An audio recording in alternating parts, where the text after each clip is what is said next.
Between the verses, between the chorus, a chance comes for a single voice to perform. It is bound to nothing, overshadows everything, and it echoes out into the night sky.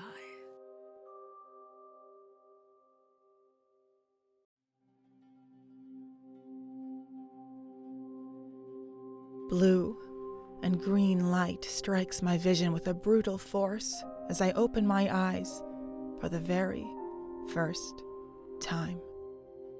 Strange liquids fill the glass tank in which I am floating, drifting. A screeching sound, the metallic roar of foreign machines penetrate my senses, brutalizing my ears. When I open my eyes again, the world beyond the tank remains blurred, though figures, dark silhouettes crowd the tank, their shoulders hunched. I imagine the hunger of desperate predators in the eyes of these strangers. In the corner of my eye, something dark and thin, a sliver of metal, extends within the tank, stretching towards my body. As I turn to face it, I see yet more of them. Something sharp presses into my back. I spin again, legs kicking wildly in the water. The needles surround me, piercing my skin in a unified, sharp assault. Pain soars through my skull, and the world vanishes around me, replaced by a dark, damp alleyway. I stride through the alley toward the body. My shadow is chased by neon lights, and my hat is beaten down by pouring rain. A man lies dead at my feet, his blood mixing with the rain and filth pooling on the floor. His file said he was a hated man. Someone behind me suggests that was why he's been killed. As always, the person behind me is wrong. They missed the big picture. I mumble something under my breath, a thought incomprehensible to me most of all, before tipping the contents of a flask between my lips. The world shakes and changes. Something breaks within my mind. My eyes split apart, and I scream my way into a new place. I'm in a police station, lying on a bench and waiting to see a client. A man in blue overalls approaches me. A quick glance around the room reveals 3 others in similar uniforms. As the man grabs me up by the shirt and lifts me up, I look down. I'm wearing the same outfit. I'm one of the prisoners. The man's saying something. Yelling, really. Apparently, I'm the reason he's here. Doesn't explain why I'm in prison, but it explains why he just punched me. Oh, he just punched me. It takes a moment of frozen time for the pain to register. Takes several moments more for the concept of pain to unfold, like a letter caked in congealed mold within me. I spin from the force of the blow and fall, collapsing to my knees. In a brand new place. I'm crouched down at a bar behind an overturned table, bullets cutting the air around me, tearing my cover to tiny wooden shreds. Something, a bullet or a fragment of wood, catches me in the side. There is no pain, only blood.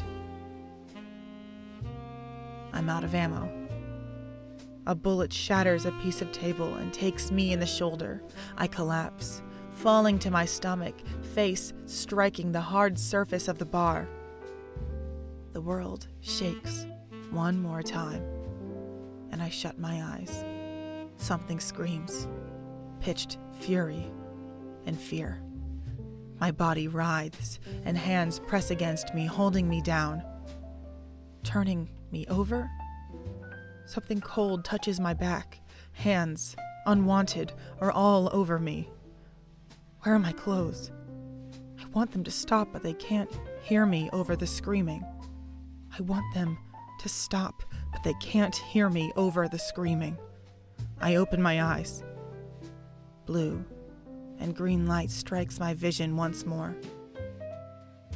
But before I can close them, rough fingers grip my face and hold the eyelids open. Tears fall down my cheeks and the screaming continues. More hands pressing on my legs. The piercing light begins to dim. Am I the one screaming? As a test, I try to close my mouth. The screaming stops. Slowly, the world falls quiet around me. Hushed voices speak nearby. Lights hum and my breathing shakes my body, rattling it from skin to bone. The fingers holding my eyes open release my face. One by one, the strange and foreign hands on my form slip away. I blink, but resist the urge to screw my eyes shut once more. Instead, I focus on my breathing, slowing it down.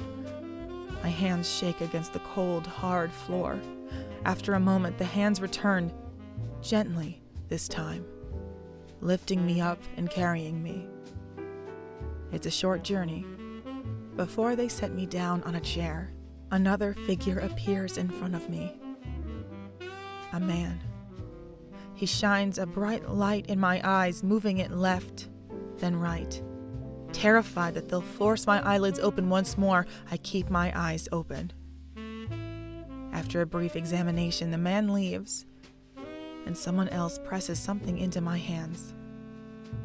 Whatever it is, it's soft. I look down. Fabric. Dark. I search my memories for its name, but find only the memories of the alley, the prison, and the bar.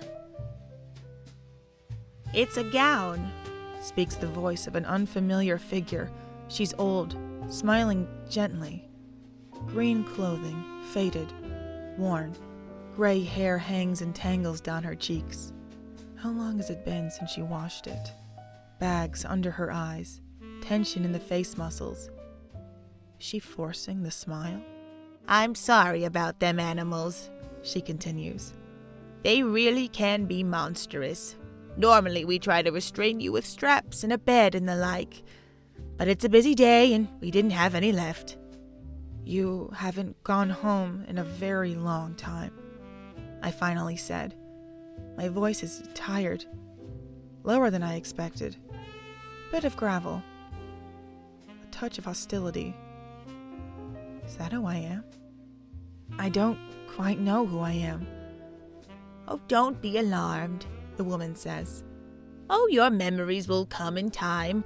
I'm also a clone. I remember leaving my tank as vividly as the day it happened." Clone. I whisper, the word meaning nothing to me. Why can't I remember anything? Why can't I remember who I am? "Because you're no one," the woman responded. "Every clone is no one at first, until they regain the memories of someone. You're still fading in, but you'll have them all back eventually, I assure you."